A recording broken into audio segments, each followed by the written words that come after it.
ಧರ್ಮಸ್ಥಳದ ಕಾಡಲ್ಲಿ ಕೊನೆಗೂ ಅಸ್ಥಿಪಂಜರ ಪತ್ತೆ, ಮಣ್ಣಿನಡಿ ಸಿಕ್ಕ ಮೂಳೆ ಯಾರದ್ದು ಅನ್ನೋದೇ ಕುತೂಹಲ. ಶವ ಹೂತಿಟ್ಟಿರುವ ಆರೋಪಕ್ಕೆ 6ನೇ ಪಾಯಿಂಟ್ನಲ್ಲಿ ಸಿಕ್ತ ಸಾಕ್ಷ್ಯ.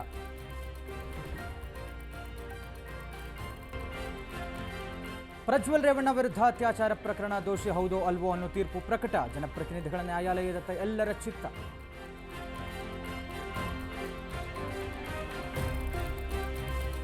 ಬೆಂಗಳೂರಿಗರಿಗೆ ಮತ್ತೊಂದು ದರ ಏರಿಕೆ ಶಾಕ್. ಇಂದಿನಿಂದಲೇ ದುಬಾರಿಯಾಗಲಿರುವ ಆಟೋ ಪ್ರಯಾಣ. ಮಿನಿಮಮ್ ದರ 36 ರೂಪಾಯಿಗೆ ಹೆಚ್ಚಿಸಿ ಆದೇಶ.